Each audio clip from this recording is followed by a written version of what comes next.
मैं माननीय मंत्री आदरणीय पुरुषोत्तम रूपाला जी का जम्मू कश्मीर में हार्दिक स्वागत और अभिनंदन करता हूं और ये बताना चाहता हूं कि देश में सबसे पहले पशुओं के लिए मोबाइल क्लिनिक के कार्यक्रम का लोकार्पण भी आदरणीय रूपाला जी ने सबसे पहले श्रीनगर में ही किया था और आज वो मोबाइल क्लिनिक जो है वो पूरे जम्मू कश्मीर में जाकर के लोगों के पशुओं का इलाज कर रहे हैं। हर वर्ष की तरह इस वर्ष भी विकास कश्मीर दो दिवसीय टेक्नोलॉजी एग्जीबिशन तथा सीड मेले का आयोजन कर रहा है। इसके लिए मैं यहाँ के वाइस चांसलर साहब का और इस मेले से जुड़े हुए सभी साथियों का आभार व्यक्त करना चाहता हूँ।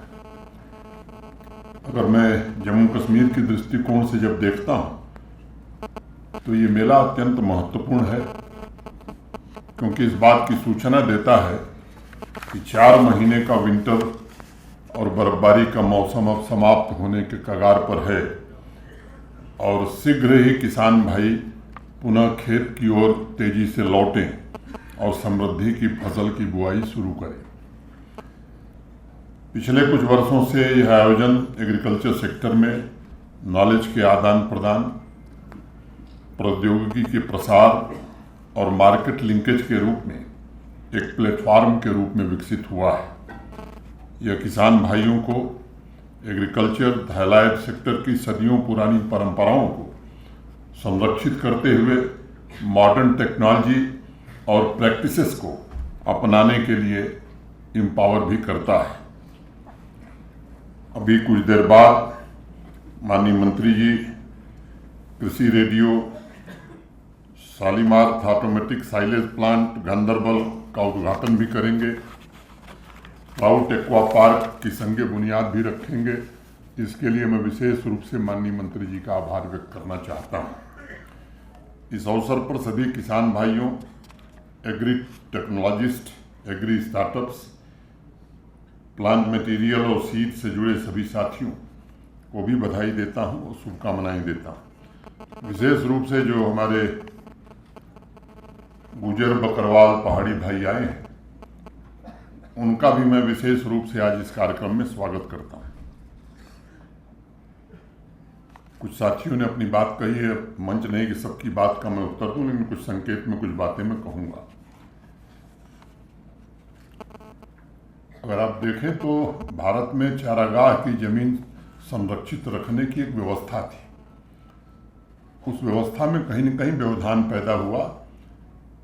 देश के बाकी हिस्सों में अभी भी वो जमीन जो है पूरी तरह संरक्षित है। जम्मू कश्मीर में कुछ कारणों से लोगों ने उन जमीनों को अपने अपने कब्जे में लिया और उसका दुरुपयोग प्रारंभ हुआ। इंश्योरेंस की बात कई साथियों ने उठाई। इंश्योरेंस की स्कीम यहाँ भी लागू हुई है।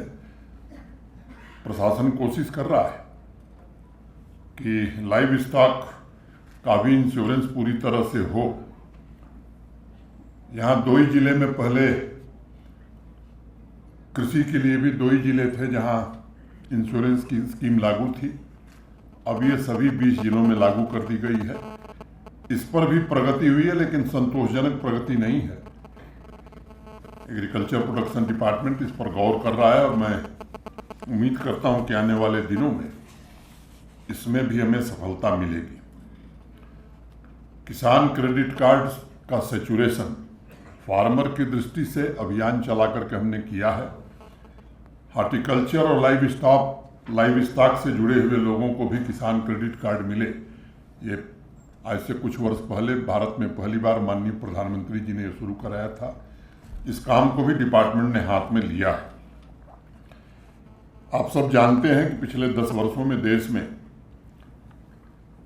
एक पूरे कृषि क्षेत्र में एक नई क्रांति माननीय प्रधानमंत्री जी के कारण आई है। बीज से लेकर बाजार तक का जो सपना दशकों से करोड़ों किसानों ने पाला था, वह लगभग साकार होने लगा। एग्रीकल्चर, हार्टिकल्चर, डेयरी, फिशरी, आमदनी के नए स्थायी स्रोत निर्मित करने किसान कल्याण के संकल्प को सिद्धि तक पहुंचाने का एक बेहतरीन प्रयास हुआ है। फसल बीमा योजना जिसका मैं जिक्र कर रहा था, किसानों की जोखिम कम हो और विशेष रूप से स्मॉल और मार्जिनल फार्मर्स ताकतवर हों, इसकी कोशिश हुई है।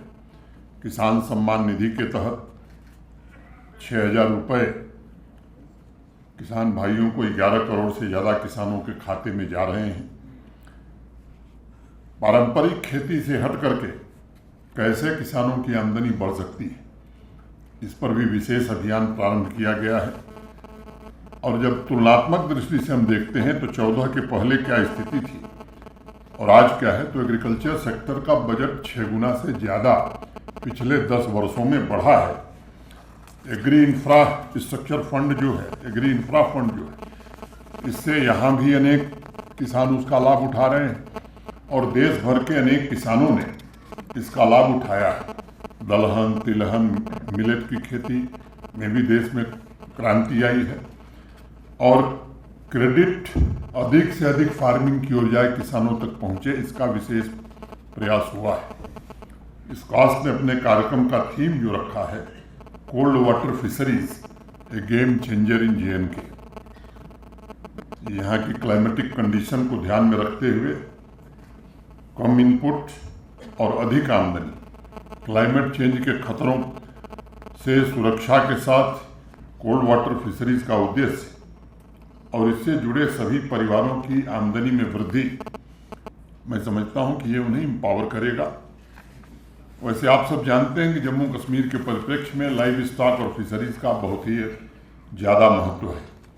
ये दोनों सेक्टर मिलकर हमारे SGDP में बहुत ही महत्वपूर्ण योगदान देते हैं और जम्मू कश्मीर की आर्थिक समृद्धि में इनकी भूमिका बड़ी महत्वपूर्ण है। विविध जलवायु, उपजाऊ जमीन, प्रचुर जल संसाधनों के साथ जम्मू कश्मीर का एग्रीकल्चर सेक्टर विशेष रूप से लाइव स्टॉक और फिशरीज के लिए एक आदर्श और अनुकूल वातावरण प्रदान करता है।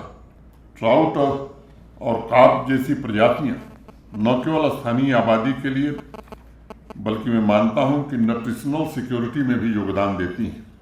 एक बड़ी जनसंख्या को एम्प्लॉयमेंट और एंटरप्रेन्योरशिप के लिए भी आकर्षित करती हैं।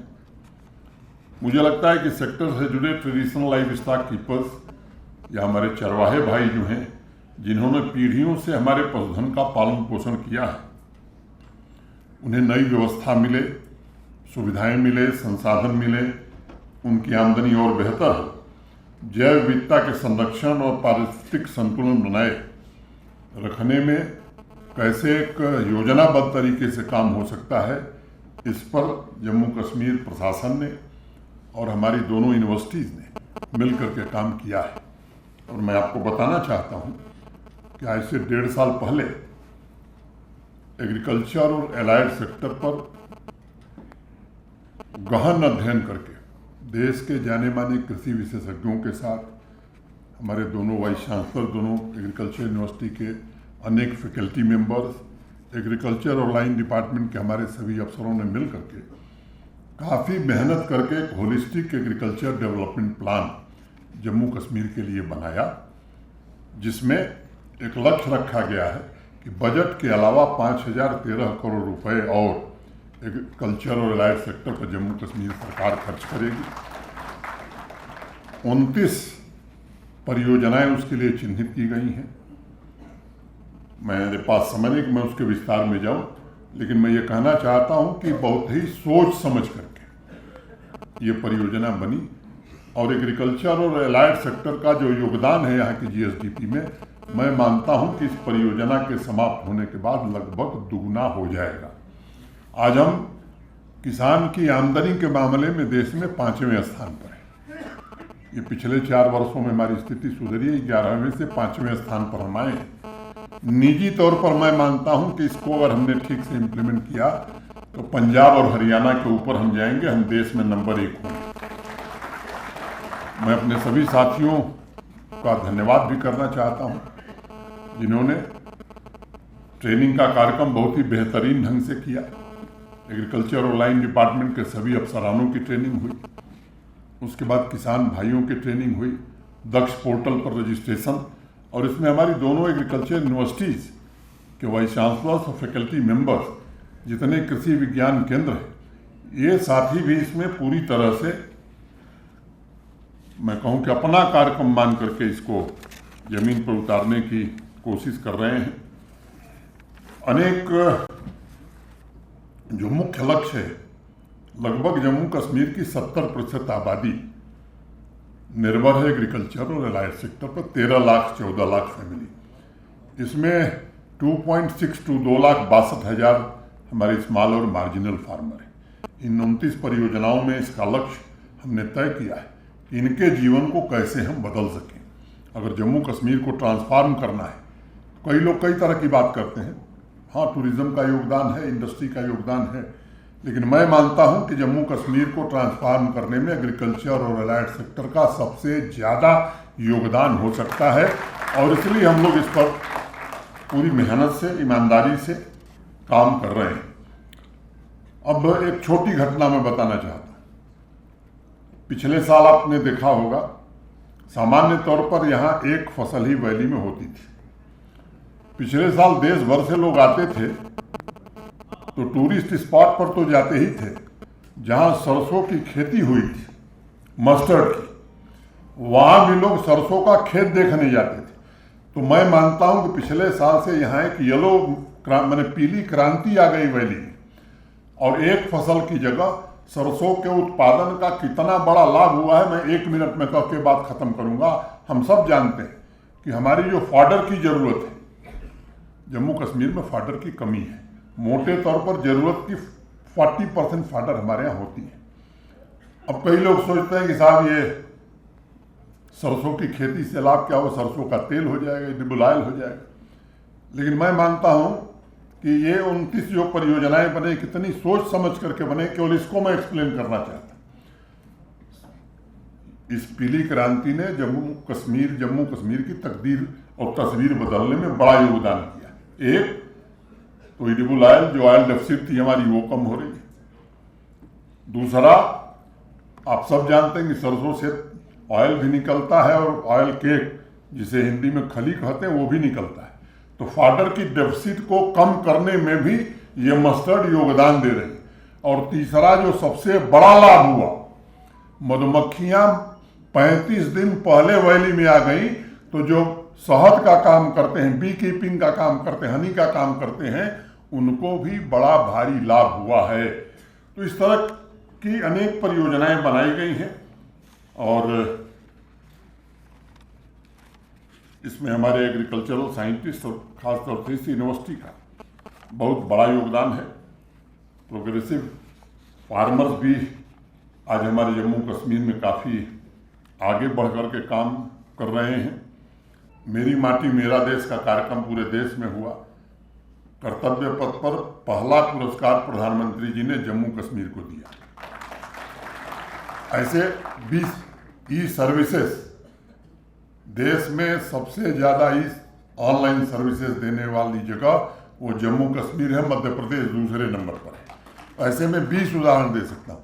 तब एग्रीकल्चर यूनिवर्सिटी हमारी चौथे नंबर पर है, ये हमें स्वीकार्य नहीं है। और मुझे पूरा भरोसा है प्रोफेसर गनई पर और आप सब पर कि आप सब निश्चित रूप से इस लक्ष्य को 2 साल में जरूर प्राप्त करेंगे, ये मुझे पूरा भरोसा है।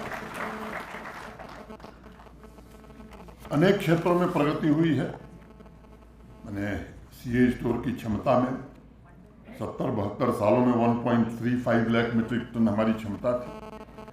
पिछले 3.5 वर्षों में 2.44 lakh metric ton cold storage की अतिरिक्त क्षमता बनाने में हमें सफलता मिली है। और आज मैं कहना चाहता हूं कि आने वाले 1 वर्ष में लगभग इतनी क्षमता हमारी और बढ़ने वाली है। मैं ज़्यादा समय नहीं लेना चाहता हूं, माननीय मंत्री जी को अपनी बात कहनी है। स्कूल, बाकी चीज़ों का जिक्र हुआ। मैं 2-3 बात कहना चाहता हूं कि पीने के पानी का इंतज़ाम हर घर तक नल से जल पहुंचे, इसके लिए माननीय प्रधानमंत्री जी ने योजना प्रारंभ की। आज 14 लाख घरों तक हम पानी पहुंचा चुके हैं और जून में जम्मू कश्मीर का कोई घर नहीं होगा जून तक जहां नल से जल नहीं पहुंच जाए। लेकिन दिक्कत यही है, मैं जानता हूं इस बात को कि लोगों की अपेक्षा तब बढ़ती है जब काम होने लगता है। लोग देख रहे हैं कि बगल के पंचायत में पहुंच गया तो मेरे घर में जल्दी आवे, थोड़ा समय लगता है। लेकिन ये मैं आज सार्वजनिक रूप से कहना चाहता हूं कि इस जून तक सबके घर तक पानी पहुंच जाएगा। हेल्थ सेंटर्स, एजुकेशनल इंस्टीट्यूशंस, जहां तक हेल्थ सेंटर्स का सवाल है, नेशनल एवरेज जो है देश के किसी राज्य से, उससे हम बेहतर स्थिति में जितनी पीएचसी सीएचसी देश के किसी विकसित राज्य में है उससे ज्यादा जम्मू कश्मीर में। लेकिन अब यहाँ एक आदत बन गई है कि सबके गांव में चाहिए, सबके पंचायत में चाहिए। मुझे लगता है कि उससे दिक्कत होती है। हम जो गैप्स हैं उसको हमने आइडेंटिफाई कराया है, वो गैप्स हम जरूर भरेंगे।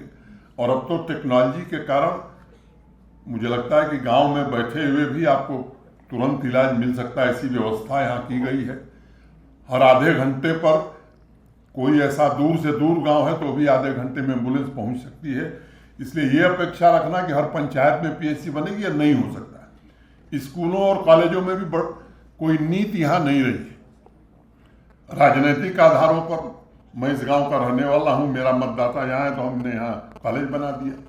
और अनेक ऐसी चीज़ें हुई हैं कि स्कूल अपग्रेड कर दिया गया, न इंफ्रास्ट्रक्चर बना, न वहाँ फैकल्टी मैंने न टीचर दिए गए, बस बोर्ड लगा हुआ है। तो मैं आपको एक बात बहुत जिम्मेदारी से कहना चाहता हूँ कि व्यवस्था देश में बदल गई है और माननीय प्रधानमंत्री जी के नेतृत्व में वैसी व्यवस्था नहीं चलेगी। केवल बोर्ड 4 कॉलेज बनाएंगे तो पूरा इंफ्रास्ट्रक्चर और पूरे टीचर्स और स्टाफ के साथ बनाएंगे।